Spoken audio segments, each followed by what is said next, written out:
Okay, welcome everyone. This is the refugee food and story tasting event within our Vegan Festival of Solidarity 2022.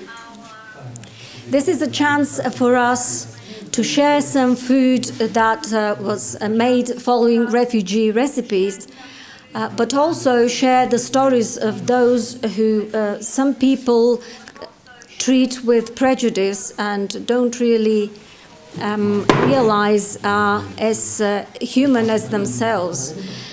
The Vegan Fest of Solidarity always takes place on the 10th of December, around the 10th of December, which is International Human and Non-Human Rights Day.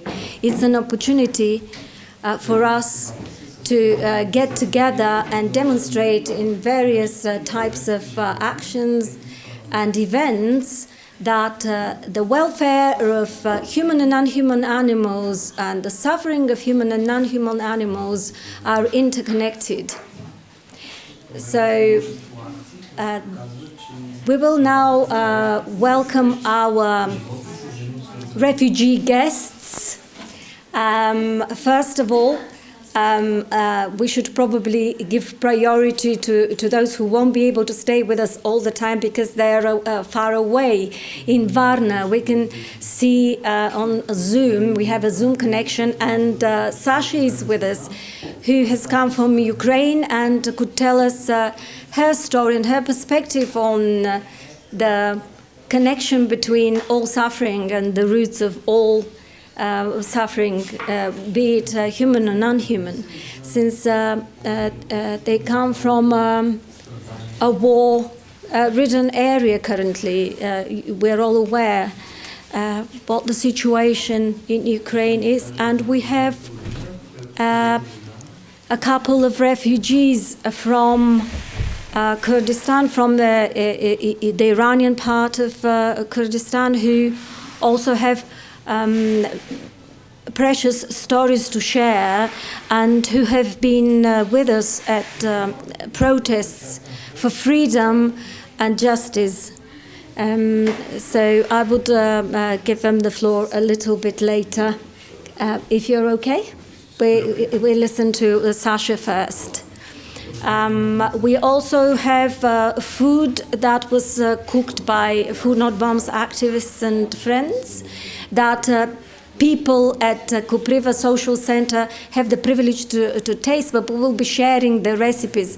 And I must say that one of the recipes was practically provided by Sasha. We've got the вареники, Sasha. Here they are. Покажи варениките в тая кутина. And people who are present here have made them. We haven't tried them yet. We're really salivating, but we don't know what they taste like yet. So thank you for sharing the recipe, and you said it was one of your favorites.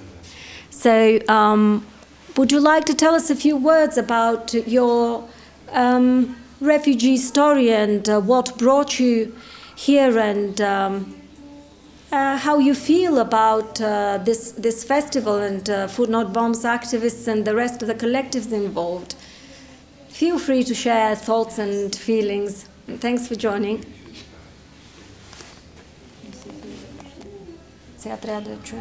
Yeah, so what brought me to Bulgaria is, unfortunately, was the war, which was waged by bloody Vladimir Putin and the whole Russian country. Before that, in 2014, when the war started in Ukraine and Putin attacked Crimea and the eastern lands, I was living in Russia and I was never feeling comfortable. So I decided it was my duty of like my, conscience, right? I thought it's just not worth living in Russia and paying taxes to that terrorist state. So I decided, so before that I was fighting the local government in Russia from within. And then I kind of lost any hope, so I emigrated and I traveled a while, traveled through many countries, and I thought in the end of the day that Ukraine is the country of my choice. I really loved it and I felt at home. So I stayed in Ukraine and I've got my friends there. Now many of them are fighting in the front line, unfortunately. But luckily, all of my friends are alive, which I cannot say about friends of my friends. Many friends of my friends are now killed. I've stayed in Ukraine for 2 months, and I've seen bombs flying over, like not bombs, like those rockets, I guess, flying over my head, and it was very disturbing, but I was reluctant to leave. But unfortunately, I've lost any kind of income or savings because I'm a citizen of a terrorist organization. So I decided to leave. And now that I'm here in Bulgaria, I'm trying to support the Ukrainian army with my meager donations. What about the Solidarity Kitchen? I think it's a great thing, and I had friends doing this thing in Ukraine, and maybe you would be surprised to know that, but on the front, there are many vegans who are trying to preserve their diet. So, and it's hard for them because the military diet, like the standard one, includes a lot of meat. And but they're keeping their views. And there are friends in cities like Lviv or Kiev or Odessa who are collecting donations, buying vegan food and sending it to the front. And I think it's amazing that even during the war times, people can keep their beliefs and stick to the thing they think it's worth doing, which is not the same in Russia. Being like an LGBT person or keeping any sorts of views is maybe prosecuted and is often prosecuted. And I think that's what we are fighting for, to keep our right to stick to things we believe is right. Thank you. Your words make so much sense, and I need to express my gratitude as well for you being part of the Food Not Bombs community. Anytime Sasha comes to Sofia, she would join Food Not Bombs Action, and was also with us at the last protest action in front of the Turkish embassy for Kurdistan and Rojava, and against the terrorism of the Turkish dictator Recep Erdogan. We're really grateful for that. You're free to stay for the rest of the event, but since you're outside and it looks cold out there, you may also watch the recording that we will be uploading of the rest of the events. Thanks for joining us. Have you got any questions to ask Sasha while they're still there? By the way, I just need to say that vareniki, they can be made with potatoes and fried onions. Then there is like vareniki with cottage cheese, but there is vareniki with sauerkraut. So there are many kind of varenikis, just regardless of the war.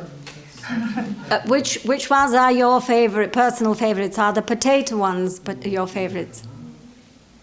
Yeah, potato ones are. And my favorite is actually with mushrooms and potatoes. So you can do it with mushrooms and potatoes. We should try them too, definitely. Probably next time you're in Sofia, we organize cooking together. And we will compare whether our Bulgarian chefs can match your skills and taste authentic.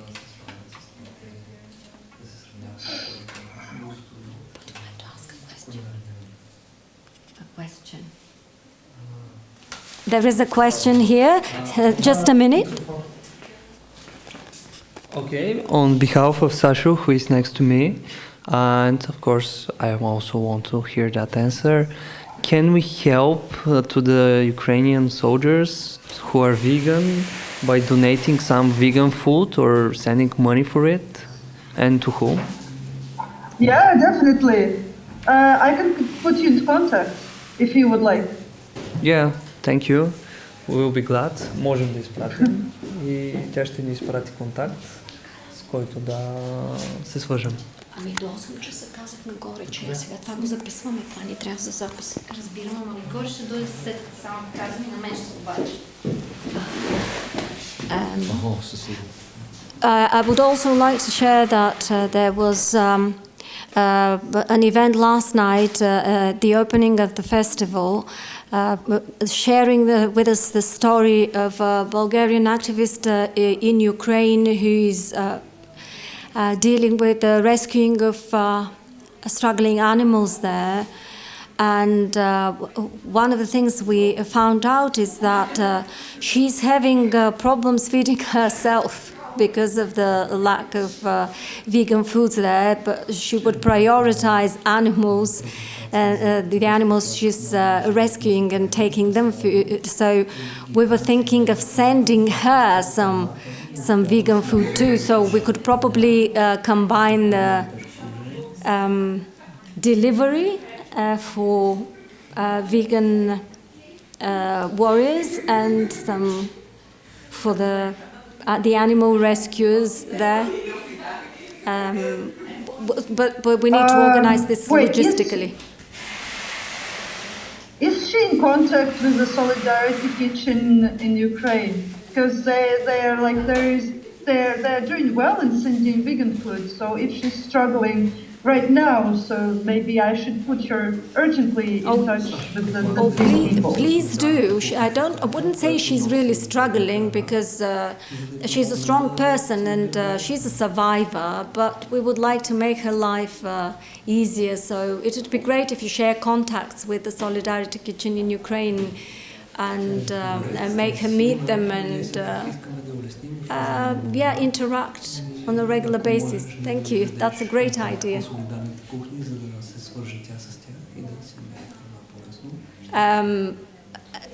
Any other questions to Sasha?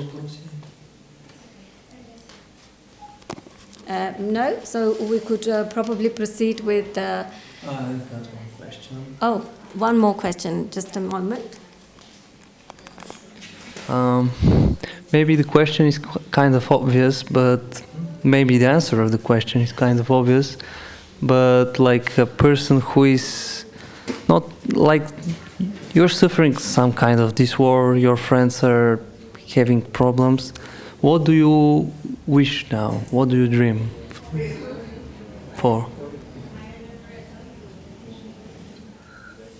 Oh my God, that's kind of an existential question. Of course, one of my, the biggest dream is can we just roll back to the peaceful time, please, and not let this happen? But now that this has happened, my dream is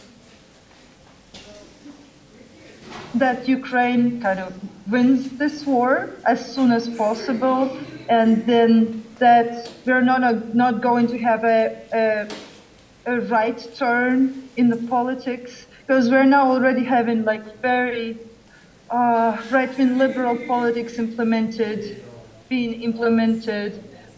I hope that my hopes are that the after war times in Ukraine are going to be mild, mild, and all kind of views could be thriving, and not only the right views. Then I also hope for that Russia falls apart,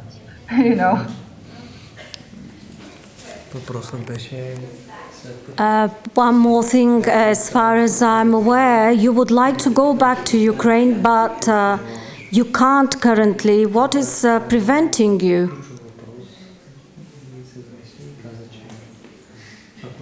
So I haven't checked recently, but as I'm a Russian citizen, but I have a family in Ukraine. But still, since I have a Russian passport, I need to get a visa, but there is no visa procedure, so I can't kind of even apply for it, because I guess Ukraine has a lot to do now other than implementing the visa procedures for the citizens of a terrorist state. But I hope at some point that I'll get a visa and go back. Please let us know if there is anything we can do to support you in that, and good luck with finding your way back home, and stay safe for us. We're looking forward to our next meeting with you face to face. You're welcome to stay with us. Благодаря. Thank you so much. Ciao, ciao. Ciao.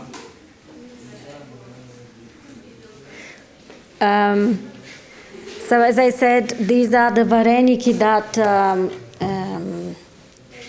Sasha recommended. You will be able to try some of her favorite food later.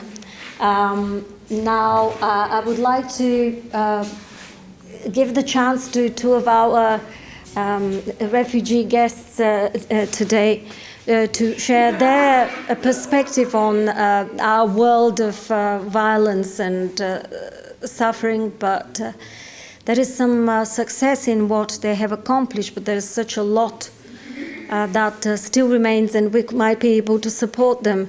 So, Farang Kehana with us, if you could present yourself to our audience now. Okay. Here you are, this is the mic. Yeah, no.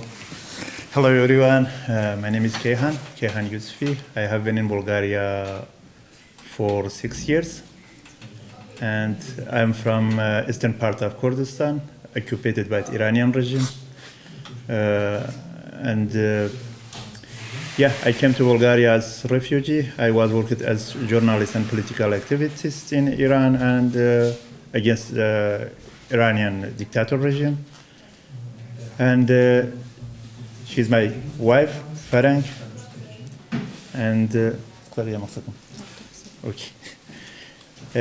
Farang, when Farang was born, when Farang was a child, 2 years, the Iranian regime killed her father because of her father is Kurdish activist, and like many Kurdish people, like many like democratic Iranian people, they wasn't.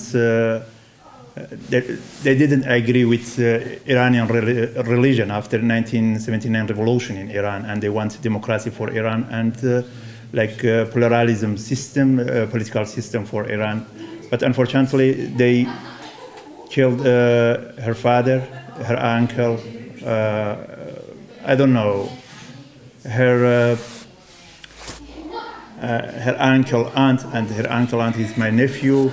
She is pregnant, but she is like civil people, but the Iranian people. Now you know about Iran, what happened in Iran, and about 3 months, less than 3 months, we have a revolution in Iran against this regime. But unfortunately, in Kurdistan, in eastern part of Kurdistan, from beginning this regime take over in Kurdistan, we have this situation in Kurdistan, discrimination about my native, my nation, my language, my religion, and this is like our Kurdistan, like military bases, and about, for example, in about four, what means, it is my Kurdistan region, about 200,000 military Iranian security forces in our region only. And they killed many our people, they killed many our family, relative, only like our, what means, and because of, we are like court, we born like court, and we surprised us, and we didn't any right for us. For example, when we born in our family, we speak Kurdish in our family, but when we went or we go to school, we should be study with another language, is Persian in Iran. And this is make many problem for our children in Iran, and for us, we have a bad memorize of that. And after that, when, for example, my wife, she graduated from university as architect, but she looking for job. But the Iranian intelligence service, for example, if she found job in Iran, they after 2 months, 3 months, and they like fire her, like the company and like state organization. Why? Because her father has like killed by Iranian regime, and this is like identity for Farang. And this is for me actually. I'm working as journalist about 15 years, but Iran regime forces me, and I left Iran in 2008, I think. Yeah, and joined our party, the basis of our party in Iraqi Kurdistan, and I work for our party and like struggle against Iranian regime, like in the media for 7 years. And after that, the Iranian regime trades me in there actually, and my family and me, because I translated 2 books against Iranian regime, but they trade me to kill. And after that, I came to Europe, like the last option for life, and like refugee came to here. And yeah, and for now, actually, we have bad situation in Iran, and like in Kurdistan, actually, last 3, I think before 3-4 years, days, last week, when my friends in Iran connect to me and tell me, and please, you can collect some money for us. And I asked for what? And he say, he published the news after that. He say, we realized 30 family in my city. It is small city. And they have children, school children, and they don't have food for them. And they, for example, he say only bread with little, what means maslo?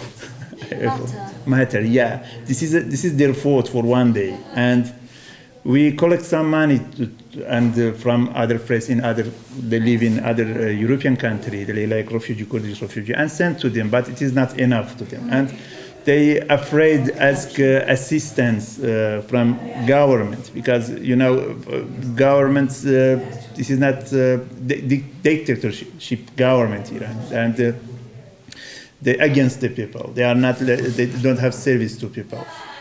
And yeah, this is our story, and maybe most of you know better than before about Iran, about Kurdistan, Iranian Kurdistan, about our situation. But this suffering for us as Kurdish people about 43 years in Iran, and we grew up with that. And for example, when we were a child, we grew up with bombing, with with killing people, and we arrested our people in my village and my city. And for example, this regime, this is a story of Farang. For example, this regime, they had killed our fighter, our Kurdish fighter, our Peshmerga and guerrilla. And after that, they killed, like the body they killed, and around in the city. And for example, violence is dead body. And this is maybe, for example, like this understandable for people living here. But this is real situation in Iran, and this is like we see this. We are like witness with this, and for now. Yesterday, I think The Guardian published one article about Iran, what happened in Iran, and say the Iranian security and police have shot at women and sensitive body of women, hair and eyes and face in a woman. This is a Guardian last day. This is this regime. This is regime under title of religion, Islams, but actually they use Islams, and they are not real Islam, because we were born in. I'm not religious people, but we born in religion people, and this is not religious. Our father, our family, mother, and believe this religion, but they use them. This is a power, and they use this religion to control the power in Iran. And and we were in here, and now when we compare ourselves with the people living in Iran, and I don't know, I feel we have a chance, and because find a place like Bulgaria to rebuild our life in here. But for example, about in 3 months, Iranian regime have killed around 500 people in Iran, and among that 125 people only Kurdish people killed by this regime, and 18,000 people arrested, and among them more than 6,000 people in Kurdish people in Iran. But our population is only 10% of Iranian population, but our victims is 30% of these people, and 30% of arrested people in only Kurdish people. For example, we have a general strike in market and bazaar in Iran, and after 3 years, this government, what they do, and they close all. Not all, most of shops in Iran, and they blocked the bank account from the people. And actually, I don't know, I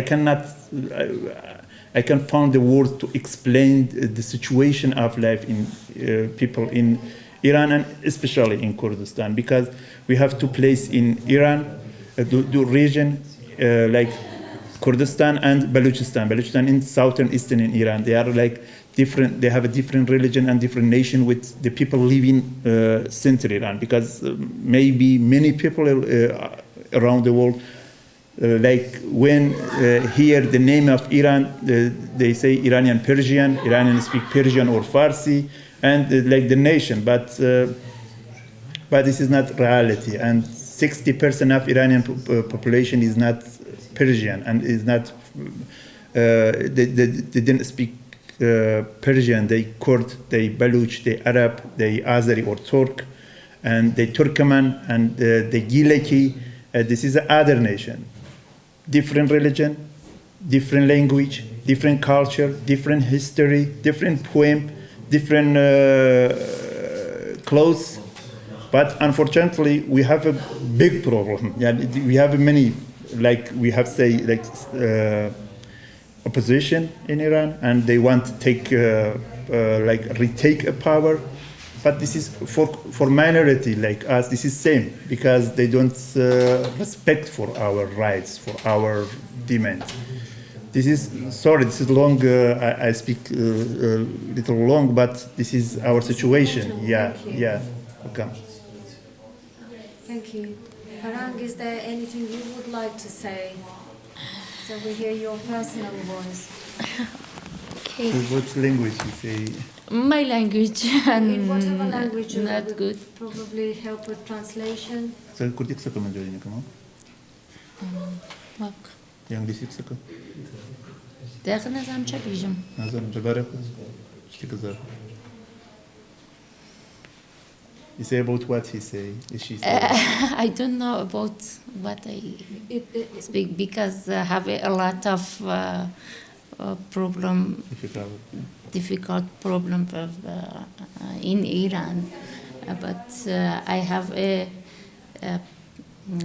bad experience about these 3 months. I see anything I saw for I was children until now, but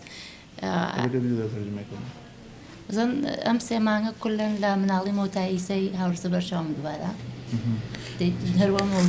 She say, for example, these 3 months, remember all her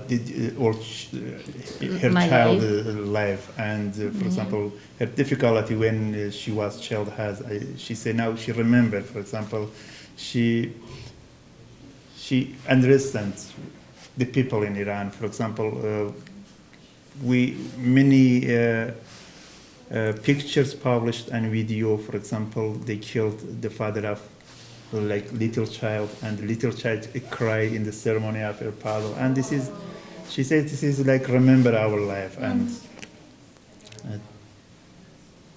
but في الرجل إيران أويانا مكوكو دايك من أجد من على كانين دوارة تنيا ما كان.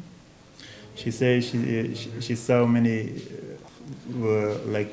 alone women like her mother, and she most to bring up her children like her mother, and she imagined their difficulty, their problem in the future, what happened to, for example, them in the little children, lone mother, and in religion society. This is the woman in Iran is not free. They don't have freedom, for example, you in here now, and the traditional and religional society put pressure to them. They cannot what they do want to do, and this is a problem. Hard thing for me now.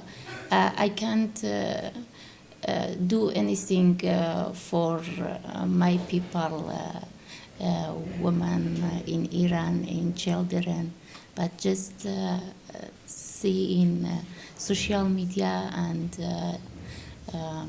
her news, but I can't do anything. This is very hard for these days.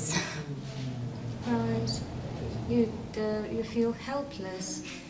Yeah. Yeah. Because we want to help them, but we cannot do anything.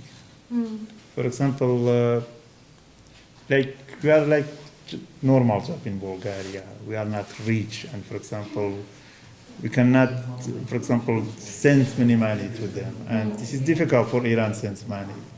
For example, some of my friends sent money to one of them. You cannot direct send money to them, and after that, the intelligence service know about that. They only wants to provide some medicine for people, because people afraid to go to hospital, and people, for example, protesters injured in the street, they afraid to go to hospital, because in all hospital has security and intelligence forces of Iranian regime. If, for example, they recognize them as protesters, and after that they arrested them, and people prefer to stay at home. And if, for example, nurses and doctors help them, and they also and arrested by Iranian regime, and we cannot do anything for them. And for example, one man Fred I told you, and sent money, and they know, and they arrested him. Now he's in the jail, and only want to humanitarian assistance to people, but this is totalitarian regime, and it is really theocratic regime, and I don't know, and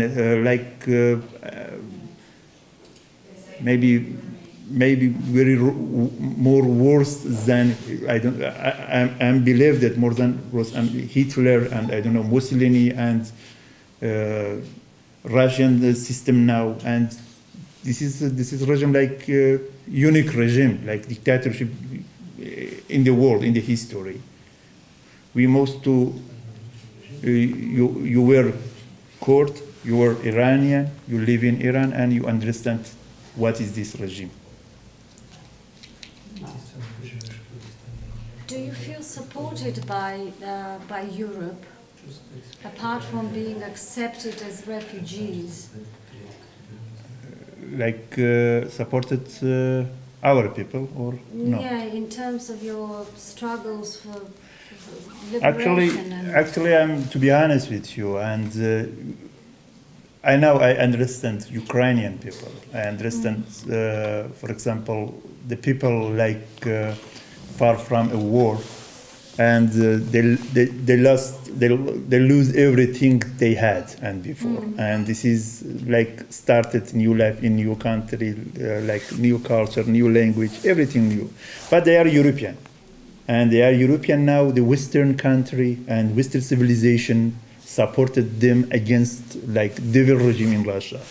But we are like Kurdish people, divided between 4 countries in the Middle East. And for example, Iranian regime supported by Russian regime. And in the part of Rojava and Bakur and Turkey, and the Turkey regime, member of NATO regime. And this is a NATO is a Western country.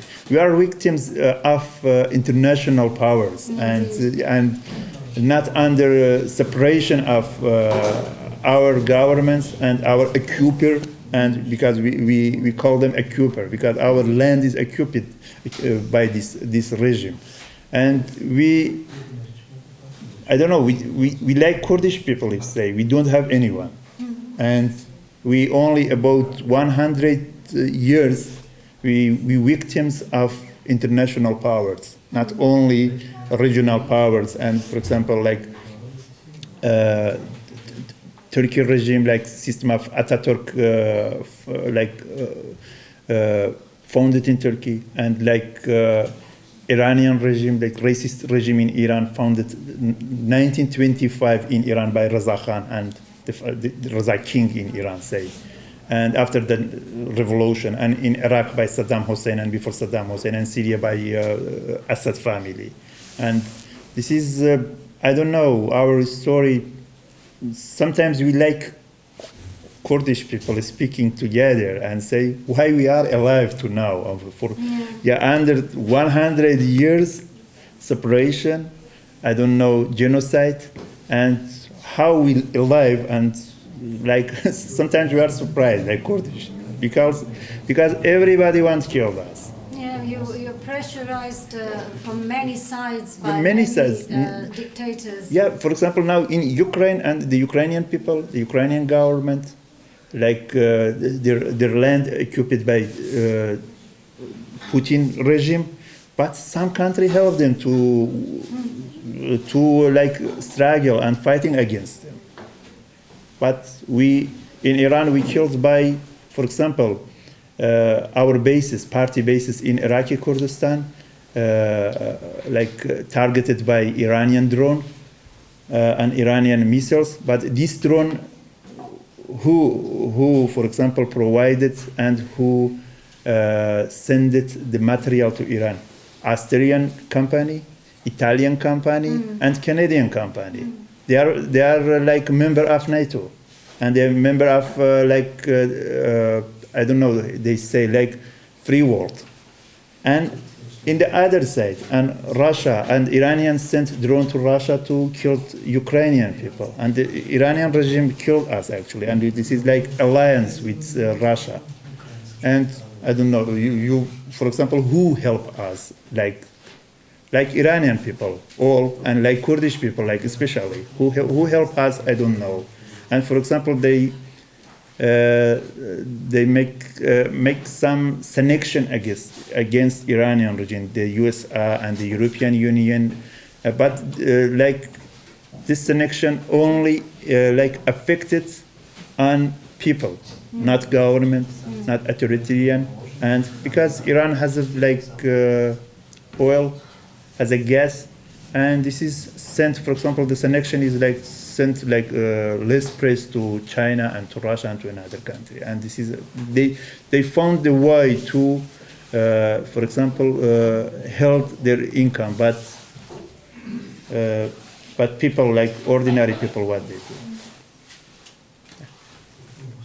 Thank you. You're giving us a lot of food for thought and hopefully further action, showing solidarity and raising awareness so that more people know that what kind of struggle you are facing, and find a way to get together and do whatever depends on us. Is there anyone, have you got any questions?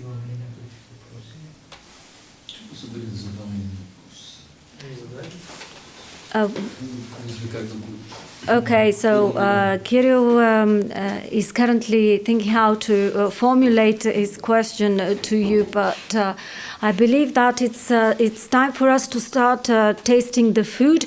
There is another refugee whom I believe you've met, Afghani. Sarah, she's our friend.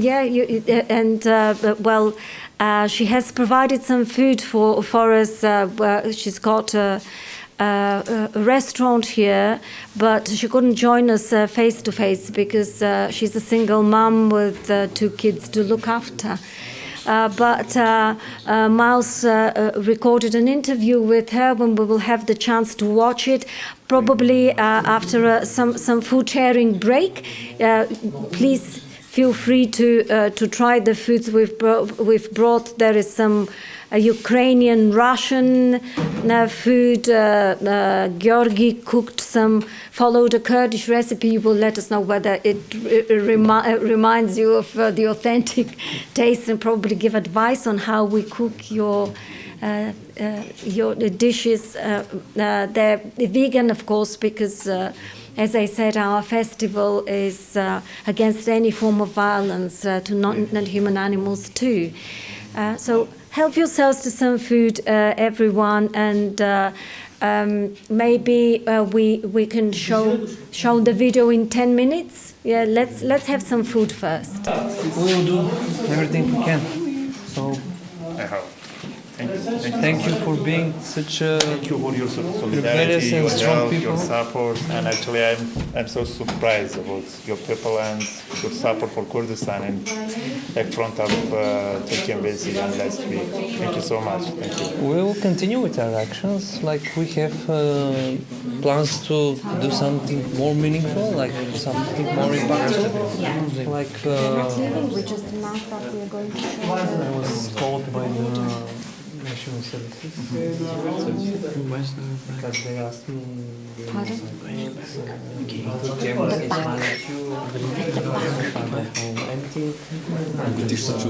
fighting for peace, and Turkey is putting pressure on Bulgaria because of our protests. No matter they're not huge, but they're angry about it, and we will continue to. Yeah, we continue to peace, to freedom. Yeah. I don't know, to better world for everyone, not only for some specific people. Of Not course. for everyone. Yeah, if we don't have dictators, if we don't have, racist people, and if we don't have dictator government, we will have a good world for everyone. For sure. Yeah. This is our, our goal and our main. Yeah. Some basic things like life, freedom, peace. We will now have the chance to watch the video that Miles took of an interview with Sarah, but I should probably announce it.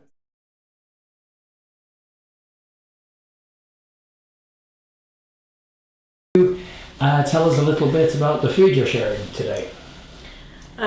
Today I'm making vegetarian food, rice with mung bean, and also sambosa, spinach. These three things. Excellent. Okay. And could you tell us a little bit about who you are and your restaurant and what type of food you normally prepare? I'm from Afghanistan. I'm from Kabul, Afghanistan, and my restaurant is Afghani food restaurant. And our menu, all the food in our menu is from Afghanistan.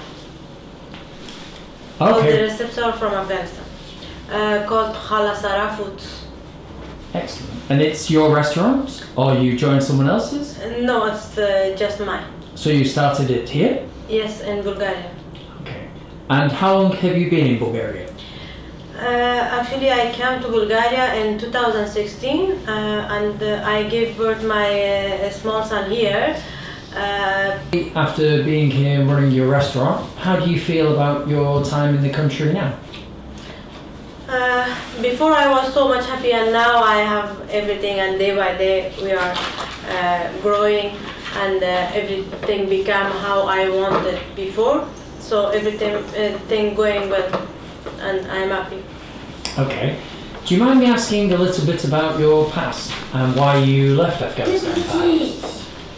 As all knows that in Afghanistan from so long time we have war, kidnapping kids.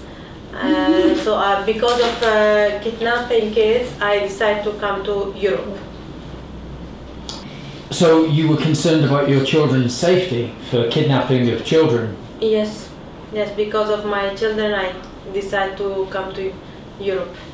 That's a very brave step to take. It was quite a journey. Do you mind telling us about how the journey was and how you were gained entry into Europe and some of that experience? As most of people knows that they are not issuing visa for Afghani people, so we took visa till Turkey. Then from Turkey to here, we came from forest by walking. Wow. From illegal way. Wow. Okay. Yeah. Wow. That's impressive. And on that time, when we start walking from Turkey to Bulgaria, I was pregnant, and my belly was so fat with 9-month kid. University is business administration. In Afghanistan, I did my bachelor because of my field, and also about cooking. Yes, I was a small girl when I started cooking. I was 6 years old. In Afghanistan, all the women and girls should know how to cook. Okay, brilliant. Very cute. So, can I ask about the menu that you have in your restaurant? Is it all traditional Afghani food? Yes, all of them are traditional Afghani food. We don't have any international food. Everything is from Afghanistan. Do you have any emotional feelings about this food? It connects you to a piece of your past that maybe you feel separated from. Can you explain what that's like? Sometimes when I'm cooking, during my cooking, with the smell of foods, I'm going to my past in Afghanistan when we had parties, because in Afghanistan our family had so much party every time. So it take me back on that time that we had party, and I had cooking for a party. So I don't have chance to invite from my families. Mm-hmm. But my mother, brothers, and my sister, they are in Turkey. Oh, okay. I can invite my mother, yes, to live with me here, but my brothers and sisters are to okay.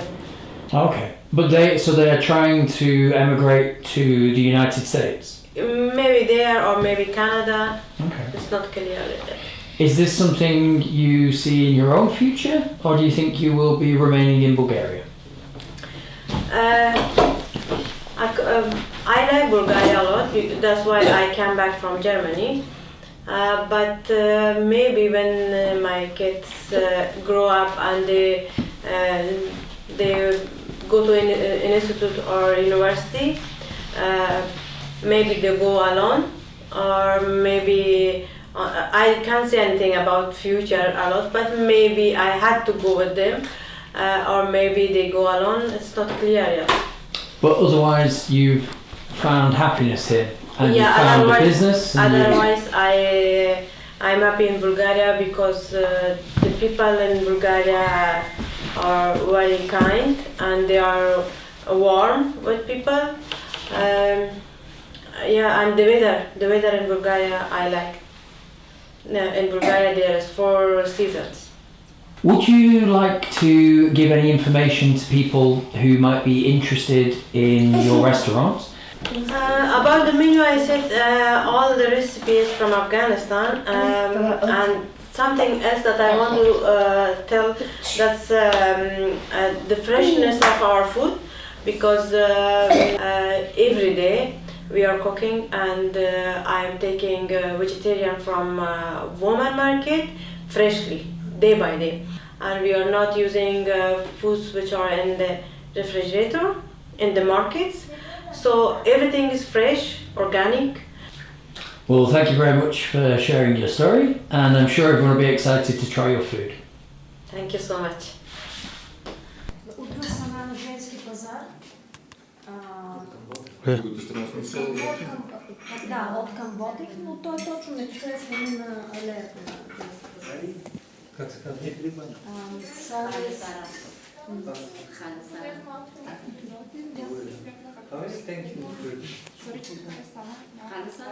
No, thank you. Благодаря. Thank you.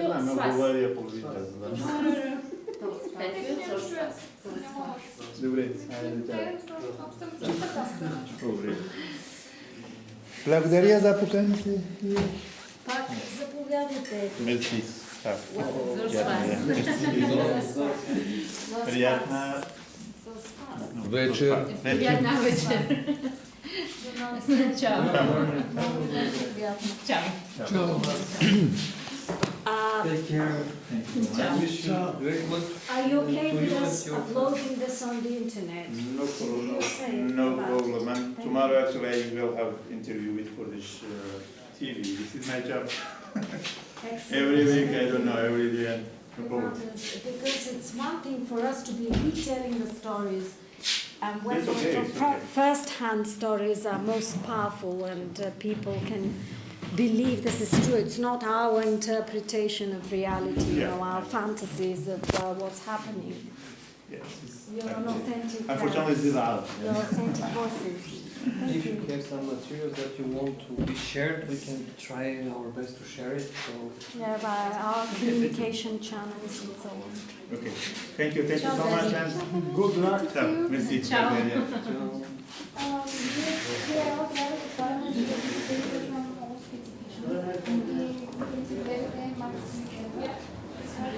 Сега